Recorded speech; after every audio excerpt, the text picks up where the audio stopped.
A Mafia king wanted me dead, so I hid in his closet for 3 days. I found Mistress Irvaine in the laundry room. She had worked for the Vask family for 23 years. Someone is crying in the west corridor. She continued folding towels, then clean somewhere else. I stared at her. You heard me? Yes. Another faint sound traveled through the walls. Mistress Irvaine finally looked at me. Your contract ends tomorrow. I know. Then leave tomorrow. What is in the West Wing? Her hands stopped moving. Something that does not concern you. The answer should have ended the matter. It did not. On my last night working for Odran Vask, I heard someone screaming inside his walls. I should have kept walking. I had been warned. Everyone who worked in the Vask mansion knew the rule. Never enter the West Wing after midnight. I had only worked there for 6 days. I was temporary staff, sent by a domestic agency to replace a housekeeper recovering from surgery. My contract ended at 8 the next morning. My suitcase was already packed. My uniform had been returned. In a few hours, I would collect my pay and leave the mansion forever. Then, I heard the scream, low, muffled, close enough to stop me in the corridor. I stood with both hands around the handle of my mop. Silence. Then came a dragging sound. Scrape. Pause. Scrape. I should have gone downstairs. Instead, I pressed my ear against the wall. Another sound came from somewhere beyond it. 3 slow knocks. I pulled away. The mansion was enormous, with armed guards at every entrance and more than a dozen permanent domestic workers, yet no one came to investigate. That frightened me more than the scream. At 12:17 that night, I heard the sounds again, scraping, a muffled cry, then a man begging. I stood alone at the foot of the west corridor. The velvet rope blocking the entrance was directly in front of me. I told myself I would only look. I crossed it. The corridor was colder than the rest of the mansion. Most of the doors were locked. One light flickered above me. Then I heard a man's voice. Please. I stopped. Another voice answered. Open it. I knew that voice. Odran Vask. I had only seen him twice since arriving at the estate, but no one mistook his voice. The city called him a businessman when cameras were present. Inside his mansion, no one pretended. He was the head of the Vask organization, a man people feared too much to discuss. I moved closer. A door stood partly open. I looked through the gap. 6 men were inside. One was kneeling with his hands tied behind his back. Another held a silver case. Odran stood before them in a white shirt with blood on one cuff. The kneeling man was crying. I didn't tell them anything. Odran looked down at him. That is unfortunate. The silver case opened. Inside were photographs, documents, and a severed human finger. My stomach turned. I stepped back. The floorboard beneath me creaked. Every man in the room turned. Odran saw me. For one suspended second, neither of us moved. Then his expression changed. Who is that? I ran. A man shouted behind me. Stop her! I tore through the corridor. Footsteps thundered after me. Lock the estate! An alarm sounded. Outside, the iron gates began closing. Guards appeared at the end of the corridor. I turned and ran upstairs. It was the wrong direction. I knew it. But the exits were already being sealed. Men were searching the ground floor. Dogs had been released outside. I reached the 3rd floor, where the private suites were located. The first door I tried opened. I slipped inside and locked it. The room was enormous. Dark wood, grey curtains, a half-finished glass of water beside the bed. Footsteps were coming. I searched for somewhere to hide. The bathroom was too obvious. There was no space beneath the bed. The balcony was 3 floors above the ground. Then I saw the dressing room. I ran inside and closed the door. Seconds later, the bedroom opened. Men entered. Sir. My blood turned cold. Odran Vask walked into the room.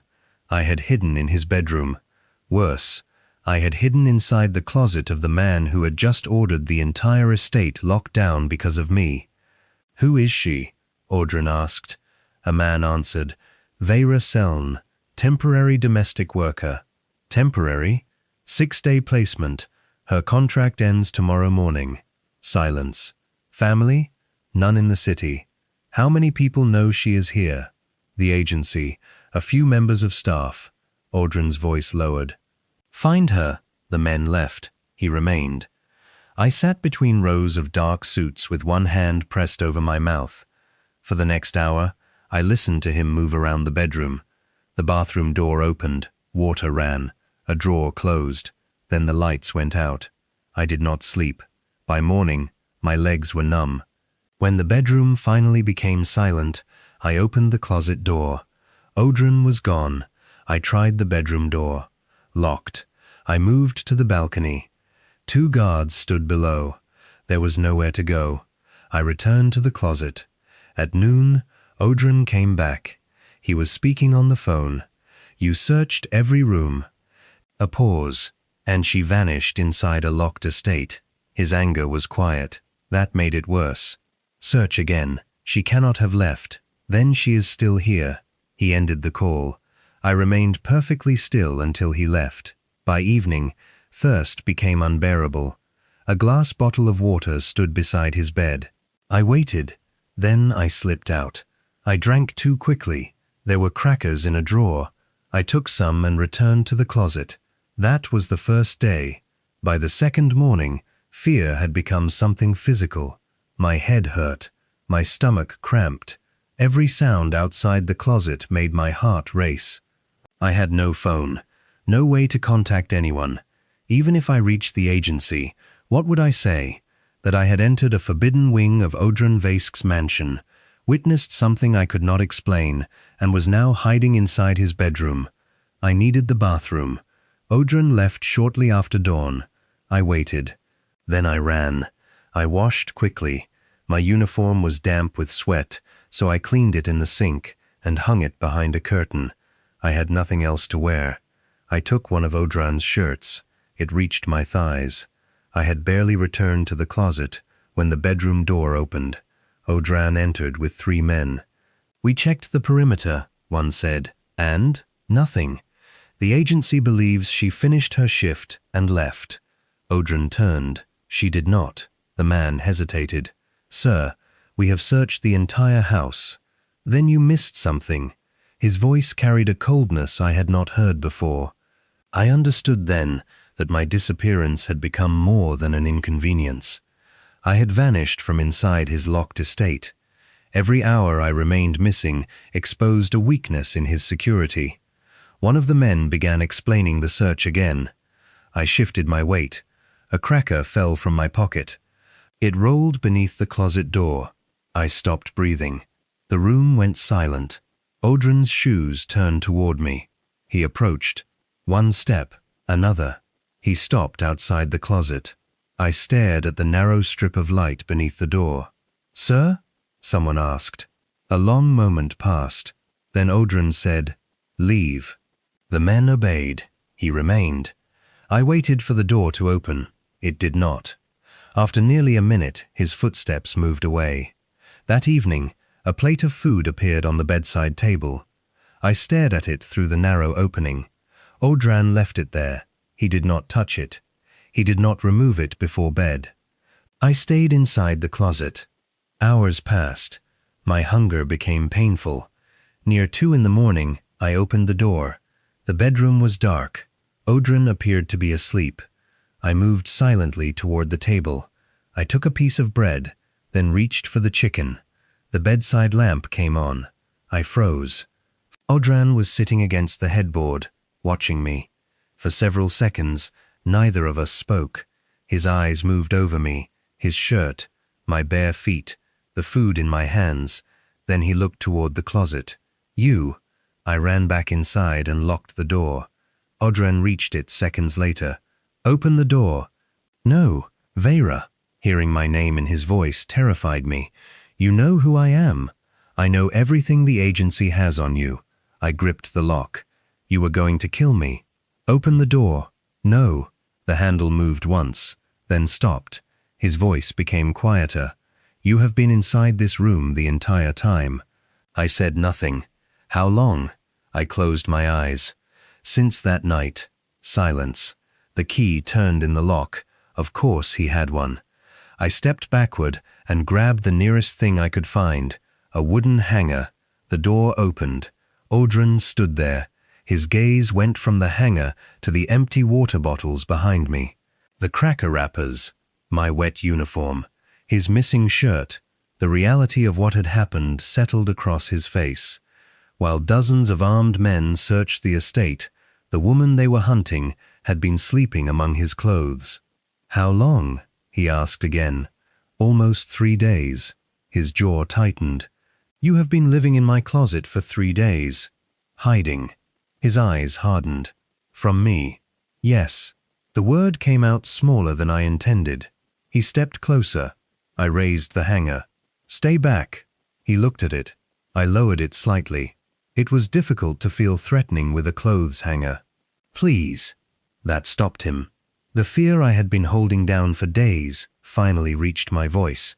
I know what I saw. I know you wanted me found, but I did not tell anyone. I couldn't. I haven't even left this room. Audran studied me. What exactly did you see? I stared at him. You know. Tell me. The man on his knees. What else? The silver case. Something shifted in his expression. What silver case? I hesitated. The one with the photographs and documents. His eyes remained fixed on me. And? The finger. Audran went still. What finger? The fear in my chest changed. I slowly lowered the hanger. The severed finger. Describe the case. Silver, black handle. He took out his phone. Drexen.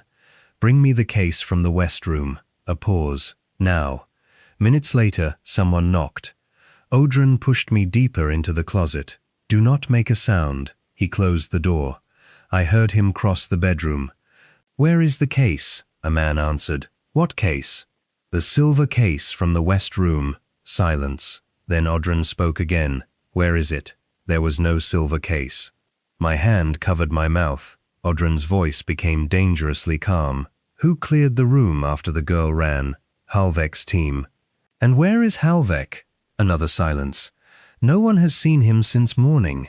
The bedroom door closed. Seconds later, the closet opened. Audran looked at me differently now.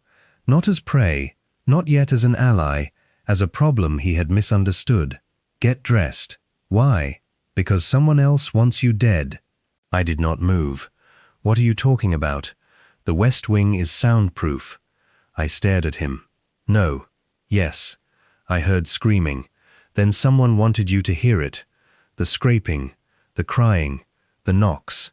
I remembered Mistress Irvaine telling me to walk away. I remembered the timing, my final night, my last hours in the mansion. Someone had known I would investigate.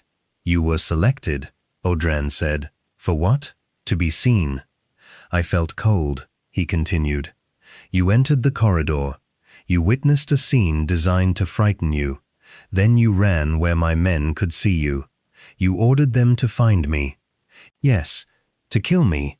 He did not answer immediately. That was answer enough. I looked away. Audran's face remained hard. Your agency placement was registered. If you disappeared during a shift here, questions would follow. Then why use me? Because someone wanted my organization exposed from the inside. I understood slowly. They wanted you to kill me. They wanted me to behave exactly as expected, and I was just convenient. The word hurt more than it should have. I had been chosen because I was temporary, a woman who had arrived 6 days earlier, someone with no place in the mansion, someone who could be frightened, hunted, and erased. Then gunfire erupted downstairs. The lights went out. Glass shattered somewhere below. Audran grabbed my arm and pulled me down. Another shot struck the bedroom window. Stay here. He moved toward the door. I caught his sleeve. You cannot leave me. His eyes dropped to my hand. I released him. If the people outside are the ones who did this, they came because I am still alive. Another burst of gunfire echoed through the house. Audran made a decision. He pulled me toward the closet. At the back of the dressing room, he pressed a hidden panel. A narrow passage opened. I stared at it. A secret exit had been behind me for 3 days. There was no time to think about that. We entered. The passage led down to a private garage. A black car waited near the far wall. A man stood beside it. Audran stopped. I recognized him. Halvek. He had been in the West Room. "Give me the girl," Halvek said. Audran moved in front of me. "You built the scene," Halvek smiled. "We gave you a witness. You did the rest. You underestimated her." "No, we underestimated your men." Halvek looked at me. "She should have been dead before morning." The casualness of it made my stomach twist. He raised his gun. Audran pushed me behind the car as the first shot exploded. I dropped to the floor. Gunfire filled the garage. Audran returned fire. Halvek moved behind a pillar. Then I saw another man approaching Audran from behind. There was no time to shout. A fire extinguisher hung on the wall beside me. I grabbed it and ran. I swung it into the man's head. He collapsed. Audran turned sharply. For 1 second, he stared at me. Then Halvek fired again. Audran pulled me down. By sunrise, the attack was over. Halvek escaped. 3 of his men were captured. And the truth began to emerge. The kneeling man had been one of Audran's accountants. The blood on Audran's shirt had come from an earlier fight. The silver case had been planted. The finger was fake. Everything I had seen had been arranged to create a frightened witness, me. Audran moved me to another property. He said it was for my protection. I knew it was also because I had become evidence. For the first few nights, I barely slept. Every sound made me sit up. Every corridor reminded me of the West Wing. Audran came and went. He was not kind. He did not suddenly become gentle because he had discovered I was innocent. He questioned me repeatedly. Where had I gone during my 6 days at the estate? Who had spoken to me? Had anyone asked about the West Wing? Had anyone encouraged my curiosity? I answered until I became angry. Then I stopped answering. "You still do not trust me," I said. "Trust has nothing to do with it. You nearly had me killed, and someone nearly used you to destroy me. So we are both inconvenienced." His expression hardened. I regretted the words, but he left without answering. The next morning, 3 black shirts appeared outside my door. I knew where they had come from. I kept them. Weeks passed. Halvek remained missing. The danger did not disappear, but something between Audran and me began to change. Not quickly, not comfortably. I had spent 3 days hidden in the most private part of his life. I knew he rarely slept through the night. I knew he sometimes stood at the window until dawn. I knew silence affected him more than noise. He hated that I knew these things. I hated that I noticed more. One night, I found him bleeding in the library after another attack. He tried to send me away. I stayed. While I bandaged his shoulder, neither of us spoke. His body was tense beneath my hands. "You should have left when you had the chance," he said. "When was that?" "Before the West Corridor. I did not know I needed to. You know now." I tied the bandage. "Yes. Then why are you still here?" I looked at him. "Because Halvek was hunting me. Because the estate was guarded. Because leaving alone was dangerous." Those were the answers I should have given. Instead, I said nothing. His hand touched my face. The gesture was so unexpected that I stopped breathing. He looked almost angry about it. Then he kissed me. It was brief, controlled. He pulled away immediately. "This changes nothing," I nodded. But it had. The message from Halvek came the next morning. He claimed he had taken my younger cousin, the only family I had left. Audran told me it was probably a trap. He ordered more guards around me. He took my phone. He told me I was not leaving the estate. I went anyway. Not because I believed Halvek, because I could not risk being wrong. But I had learned something from Audran. Never enter a room without knowing the exits. Never trust what has been arranged for you to see, and always assume someone is watching. I wore the tracker hidden inside one of Odrin's black shirts. Halvek took me to an abandoned building. My cousin was not there. There had never been a kidnapping. Another staged scene. Another attempt to make me react exactly as expected. This time, I was ready. "You really cannot resist looking behind closed doors," Halvek said. I watched him carefully. "No." I heard movement outside. "I just learned to bring someone with me." The doors burst open. Odrin entered with his men. Halvek grabbed me. A gun pressed against my head. Odrin stopped. "You were ready to kill her yourself," Halvek said. Odrin's eyes remained on me. "That was before I knew what you had done." "And now?" Odrin did not answer. He did not need to. Halvek smiled. Then he pulled the trigger. Nothing happened.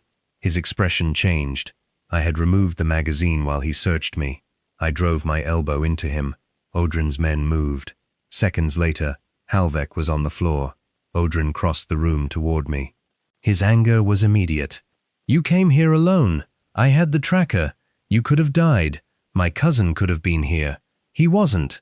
I did not know that." His jaw tightened. Neither of us spoke. Then he pulled me against him.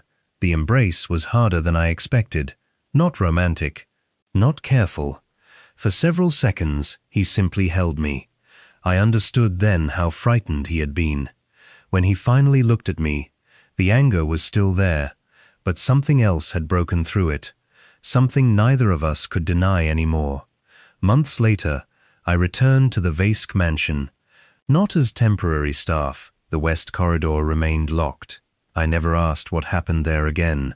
I had finally learned that some doors should remain closed, mostly. One evening, Odrin entered his bedroom and found his closet door open. He stopped. I was sitting inside, not hiding, just remembering. For 3 days, that dark space had been my prison. It had also been the only place I believed I might survive. Odrin stood at the entrance. "You do not have to hide anymore." "I know." He watched me for a moment, then stepped inside. He sat beside me. The closet felt smaller with him there. Different. I looked at the rows of dark suits around us. "You wanted me dead." "Yes." "You should sound more ashamed." "I am." That silenced me. His answer held no playfulness, no excuse, only truth. I looked at him. "And now?" His hand closed around mine. "Now I know what it feels like when I cannot find you." He closed the closet door, and in the darkness where I had once hidden from the most dangerous man I knew, I finally understood something. Curiosity had led me into the West Wing. Fear had driven me into his closet, but neither was the reason I stayed. That was entirely his fault.